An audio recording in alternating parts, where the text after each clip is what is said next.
Se você é estudante universitário e tem dificuldade em aprender biologia celular e molecular, então essa aula é para você. Aqui nós vamos abordar sobre os capítulos do livro do Albert, Biologia Molecular da Célula. Esse livro é bem utilizado entre universitários pelo Brasil inteiro e até fora do Brasil. Então, é um livro bem temido pelos estudantes, mas amado pelos professores. E, de fato, né, é um livro bem denso, certo? E ele vai desde o nível mais básico, né, para estudantes universitários, mas também pesquisadores também estudam por esse livro. Então, foi pensando nisso que eu elaborei essas aulas. Então, acompanhe as nossas aulas aqui no canal do Resumapa Diabetes. Eu sou a professora Elizabeth Beltrão, sou bióloga, formada pela Universidade Federal de Alagoas. Sou mestra e doutora em Medicina Tropical pela Universidade Federal de Pernambuco. E seja muito bem-vinda ao canal Resumapa Diabetes. Então, vamos para a aula. O capítulo, né, o livro, ele é subdividido em unidades, certo? Essa unidade é sobre introdução à célula e o primeiro capítulo ele aborda as células e os genomas. Esse capítulo é subdividido em 3 partes, certo? E a primeira parte dele é características universais das células na Terra. Então, cerca de 10 milhões até talvez 100 milhões de espécies que habitam a Terra atualmente. Então, o que é que tantas espécies elas têm em comum, né? São seres vivos que, com certeza, têm vida, né? E o que é que caracteriza algo ter vida, né? É essa capacidade de transferir a informação genética para o seu descendente. Então, é o que a gente chama de hereditariedade. E o livro, ele traz um trechinho, ele fala assim: o organismo parental transfere as informações específicas das características que seus descendentes devem ter. Então, a informação genética passada para a prole ou para as células filhas, essa informação genética, ela determina toda a característica da célula, o funcionamento, inclusive como que essa célula vai utilizar a energia livre para desenvolver suas funções, por exemplo, né? Essa energia livre, ela pode ser através de processos químicos, né? Mas, por exemplo, uma vela, para acender um pavio de uma vela, é preciso de processos químicos, não é? Mas o que diferencia uma vela de um ser vivo é justamente essa capacidade de transferir material genético do seu ancestral para a prole. E os seres vivos, eles são subdivididos em seres unicelulares e pluricelulares. Então, seres unicelulares, como exemplo as bactérias, mas também pode ser algumas algas, alguns parasitas, eles também são unicelulares. E os seres pluricelulares, que aí a gente tem um exemplo, né, o ser humano, que esses seres nada mais são do que seres que conseguem formar tecidos, por exemplo, o coração, a pele, os olhos, né? Essas células, elas têm características diferentes que formam tecidos, né? Diferente dos seres unicelulares, que, por exemplo, as bactérias, elas formam arranjos. A conformação de determinadas bactérias formam arranjos, né? Que elas acabam ficando em grupinhos, né? Em conjuntos de bactérias. Mas isso é uma característica bem diferente, né? Dos seres pluricelulares. Que aí esses seres formam tecidos, as células, o arranjo dela é um pouco diferente, né? A junção dessas células é diferente e a comunicação dela também vai ser diferente das células unicelulares, ou dos seres unicelulares. Mas ambos esses grupos, tanto os seres unicelulares quanto os pluricelulares, eles executam divisão celular. Então, a divisão celular, apesar de ser mais simples em células, por exemplo, bactérias, né, que são procariontes, existe também tipos de divisão celulares mais complexas, como mitose e meiose, que no caso do ser humano. E as células, uma única célula, né, ela dá origem a um indivíduo completo e complexo. Então, aqui nessa descrição da figura, ele fala que uma célula ovo fertilizada, que é o que a gente conhece como zigoto, né? Ele tem a capacidade de originar um indivíduo inteiro e complexo, né? Uma coisa que a gente pode observar nessas três figuras, né, do ouriço do mar, o camundongo e uma alga, a alga fucus, é que esses indivíduos eles são assim aparentemente bem diferentes, né? Existe uma discrepância muito grande, por exemplo, em um ser humano e um ouriço do mar. Mas o que a gente pode observar nessas fotos aqui de cima é que o zigoto, eles são bem parecidos, né? Apesar de serem diferentes, eles têm também muita semelhança, principalmente a nível celular. O DNA, a conformação, a estrutura do DNA, ela é igual para todos os seres vivos. Mas como é que funciona então essa estrutura, já que ela é universal, né? Ela é igual para todos os seres vivos. Então, o ouriço do mar, ele tem a estrutura de DNA como a minha, mas, né, o que diferencia um ser humano de um ouriço do mar ou de um camundongo é a informação genética, o código genético contido naquele DNA. E o DNA, ele a estrutura do DNA, né? Todas as células guardam sua informação hereditária no mesmo código químico linear. Então, o DNA, ele é formado por monômeros, que são chamados de nucleotídeos, certo? Esse nucleotídeo, ele é formado por um fosfato, né, um grupo fosfato, e um açúcar, formando essa ligação açúcar-fosfato, mais uma base, que essa base, ela pode ser tanto a adenina, a timina, a guanina e a citosina. Então, o código genético, ele é determinado por um alfabeto de 4 letras, certo? E para cada nucleotídeo vai ter uma diferença nas bases, que aí é que a base ela pode ser diferente, certo? Ela pode ser a guanina, a timina, a citosina ou a adenina. Então, aqui formam um monômero do DNA. Só que o DNA, ele é dupla fita, ou seja, cada monômero desse vai formar um polímero, que aí seria uma fita aqui, que seria um polímero, e a outra fita molde, ela é um outro polímero. Então, cada monômero desse, né, cada nucleotídeo, ele vai se ligar e vai formar essas ligações açúcar-fosfato, para formar uma das fitas, certo? E cada fita ela é ligada através de pontes de hidrogênio, através das bases nitrogenadas, certo? Então, para as bases nitrogenadas elas se ligarem, existe uma regra. Por exemplo, a adenina, ela só pode se ligar à timina. A citosina, ela só pode se ligar à guanina. Então, observa aqui que enquanto a célula vai adicionando esses monômeros, certo? Esses monômeros adicionados, eles são equivalentes ao monômero, né, ao nucleotídeo que está aqui na fita molde.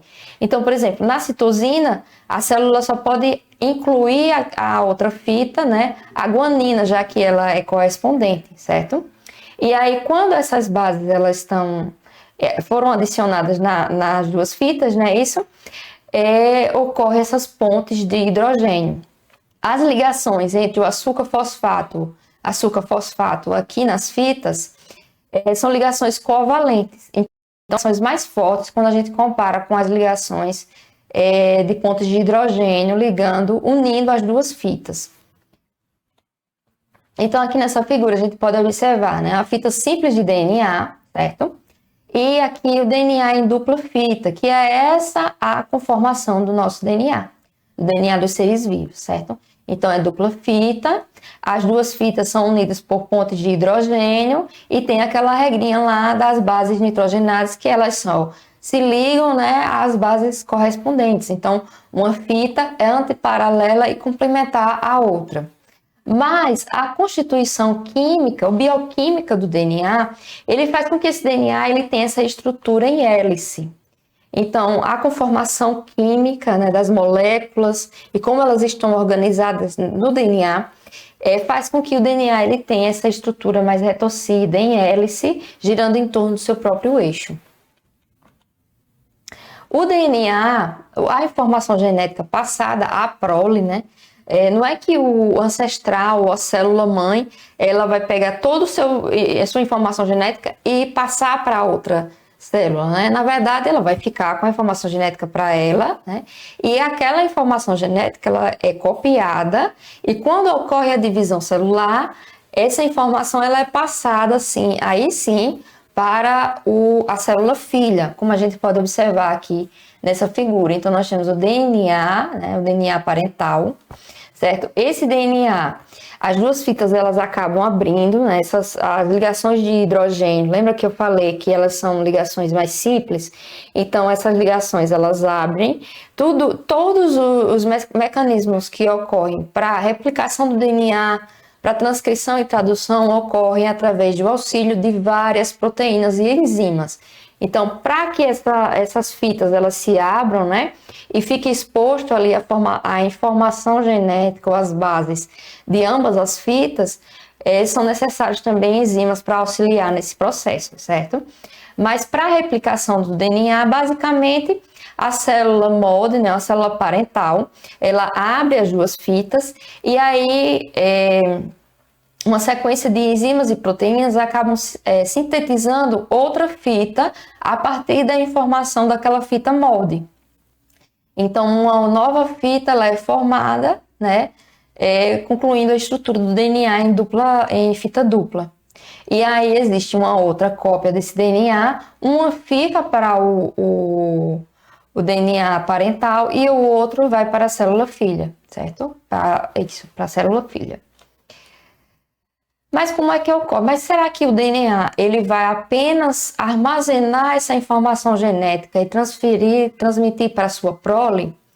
Na verdade, o DNA ele tem mais função, né? O DNA, dentro dessa informação, né, da molécula de DNA, existe informação para a síntese de proteínas, na verdade, né? A principal função do DNA também é essa, a síntese de proteínas. Sem a informação genética, a célula não sobrevive, porque ela precisa da informação genética para saber como é que vai produzir essas proteínas, a quantidade delas e tudo mais que ocorre dentro de uma célula.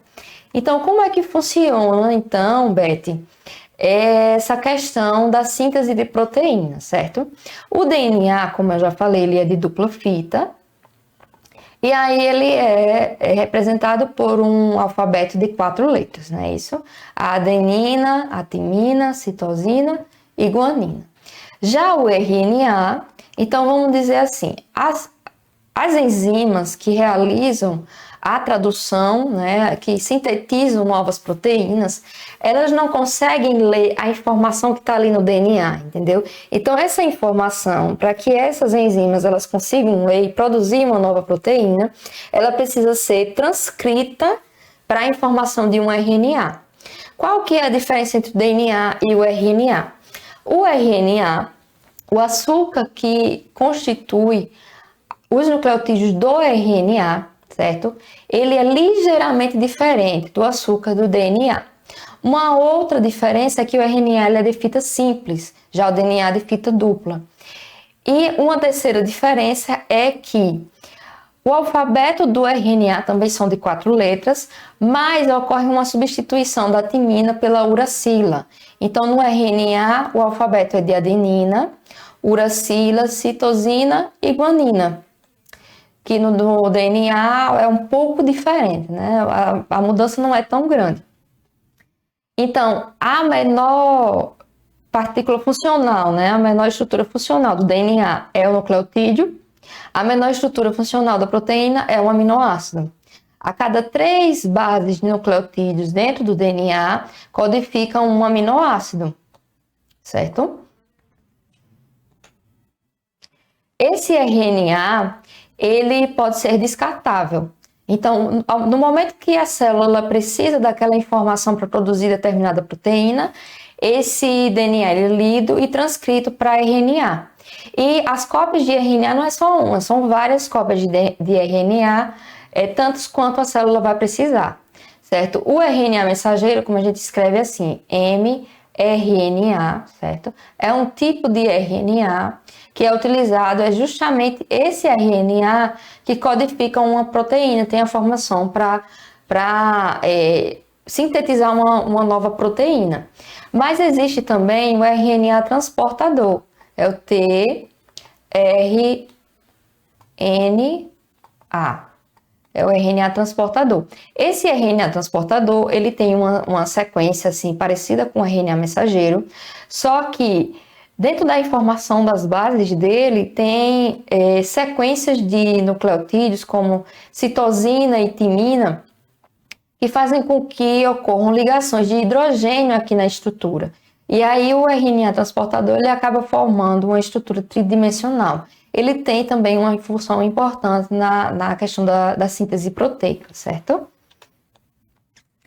Todas as células, elas usam proteínas como catalisadores. Então, essas proteínas, elas funcionam, né, também para a quebra de outras proteínas, de outros compostos, mas também para a síntese de DNA, de RNA, da própria proteína.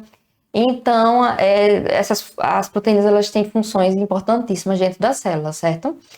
A proteína são cadeias poliméricas longas não ramificadas, assim como o DNA, e são formadas por monômeros, que são os aminoácidos, como eu já disse, né? Existem 20 tipos diferentes de aminoácidos e cada proteína ela se dobra para adquirir uma forma tridimensional, como eu já havia falado, certo? Então, essa forma tridimensional aqui é que dá a função à proteína. Então, no momento da síntese da proteína, ela ainda não tem a função que ela foi criada, né? A proteína ela precisa passar por uma modificação para que ela ganhe essa forma proteica. Certo? O RNA ele é ligado ao grupo de 3 nucleotídeos por vez, o RNA mensageiro. Então, a cada 3 nucleotídeos, que a gente chama de códon, codificam um aminoácido, certo? E existem 64 códons possíveis. Então, são 20 tipos de aminoácidos e 64 códons possíveis. Ou seja, para cada aminoácido existem variações de códons possíveis para codificar aquele aminoácido específico. Para a síntese proteica, existe um complexo proteico chamado de ribossomo. O ribossomo, ele, em alguns livros, principalmente em livros de ensino médio, eles trazem o ribossomo como uma organela não membranosa, mas o que a gente conhece aqui, o ribossomo é um complexo proteico, certo? Ele tem mais de 50 proteínas e um RNA ribossomal. O ribossomo ele tem duas unidades, é a unidade ribossomal menor e a unidade ribossomal maior. E nesse ribossomo ele adere ao RNA mensageiro, certo? E aí os RNAs transportadores eles trazem o aminoácido. E esse RNA transportador, ele vai ler a informação no RNA mensageiro e adicionar um aminoácido à cadeia de proteína, a cadeia de aminoácidos para formar a proteína.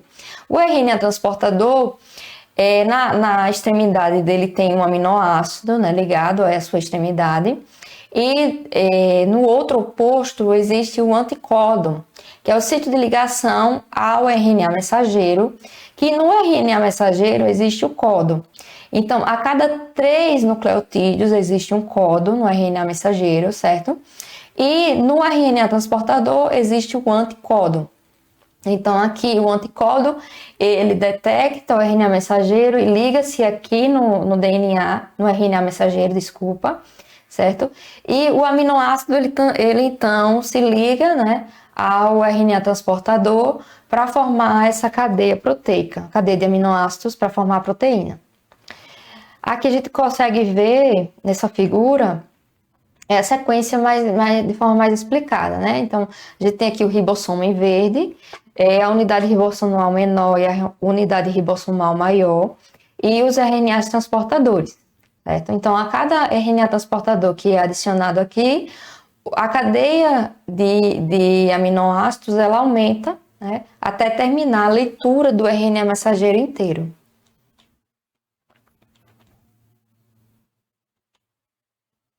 Todas as células, elas possuem membrana plasmática. Então, essa membrana plasmática, ela reveste toda a célula ali para proteger, mas também ela não é rígida. A célula precisa de compostos entrando e saindo dentro da célula para que ela se desenvolva, né? Então, ao redor dessa célula existe uma membrana plasmática. A membrana plasmática, ela é formada por lipídios. Então, o lipídio, ele tem uma cabeça e tem as caudas, certo? E aí, esse lipídio, ele é anfifílico. Isso quer dizer que a cabeça do lipídio, ela é hidrofílica e a cauda do lipídio, ela é hidrofóbica. A cauda, tem, ela não tem afinidade à água e a cabeça, sim, ela é hidrofílica, ela tem afinidade à água. E quando a gente mergulha os lipídios em um copo com água, por exemplo, ele tem essa característica de formar uma bicamada fosfolipídica, né? Que parece uma vesícula, certo? Bem parecida com a membrana plasmática. Quando a gente adiciona óleo a esse copo com água, esses lipídios eles também formam essa característica, né? A cabeça, como ela é hidrofílica, ela fica em contato com a água e a parte hidrofóbica, que são as caudas, elas ficam em contato com o óleo. Isso é semelhante ao que acontece com a célula, né? Tanto no meio intracelular quanto no meio extracelular existe água. Então, a membrana plasmática, ela é dupla, né? É a bicamada lipídica que forma ao redor da célula, justamente porque esses lipídios eles não podem entrar em contato nem com a água, as caudas dos lipídios, né, eles não têm afinidade de entrar em contato com a água dentro da célula nem fora. Então forma essa bicamada lipídica ao redor da célula, tanto ao redor da célula quanto nas organelas também. Mas para a entrada e saída, né, de compostos como, por exemplo, cálcio, potássio, sódio, existem proteínas que a gente chama de proteínas de transportadoras de membrana, certo? Que executam essa função. Então, ela fica ali na bicamada lipídica da membrana, certo? E executando essa função. Então, a entrada e saída de compostos dentro da célula vai de acordo com a necessidade da própria célula. E o livro, ele ainda traz essa característica aqui dos genomas dos seres vivos.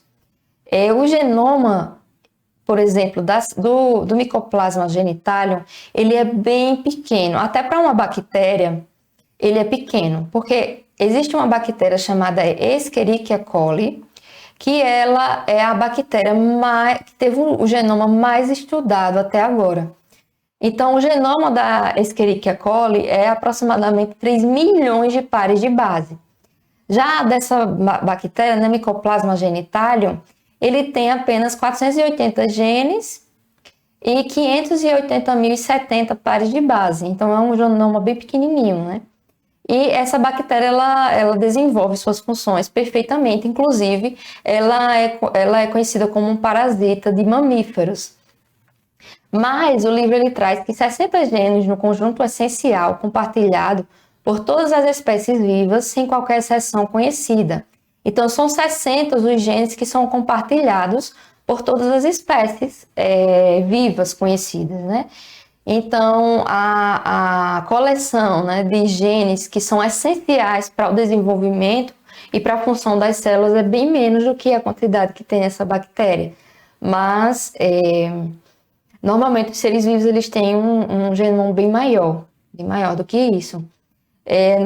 Nas próximas aulas, a gente vai observar diferenças entre os genomas, por exemplo, do ser humano e de outros seres vivos, e a gente vai observar também a diferença no tamanho, né? Por exemplo, o ser humano ele tem um genoma enorme, mas a maior parte do genoma humano ele é constituído de DNA que não é codificante para proteínas, por exemplo, né? DNA que foi incorporado, fragmentos de DNA que foram incorporados ao nosso genoma, que estão ali, que a gente não utiliza para nada, mas que eles ficaram ali no decorrer da evolução. Então, acho bem interessante os próximos capítulos. Acompanhe aqui as próximas aulas, né, que vão ser disponibilizadas aqui no canal. Espero que você tenha gostado. Eu deixei um link aqui embaixo para se você, caso quiser, comprar o livro, né? Eu acho interessante, é um livro muito bom. Eu vou deixar aqui um link na descrição desse vídeo e também vou deixar um link para o nosso site, porque nós temos também materiais de estudos como mapas mentais, resumos, que podem facilitar seus estudos, né? Já que o estudante ele não tem tanto tempo assim para se aprofundar em um livro tão extenso, tão denso como esse, né? Como o Albert. Então, se caso você precise, né, de um material de estudos mais resumido, mais didático, né, que vá direto ao ponto, no assunto que você precisa para estudar, para suas provas e para a disciplina que você está pagando, não só de biologia celular e molecular, mas nós temos materiais de estudos para várias outras disciplinas, como microbiologia, fisiologia humana. Então, vale a pena clicar aqui no link embaixo da descrição para o nosso site e conhecer os nossos materiais de estudos. Espero que tenha gostado e até a próxima aula.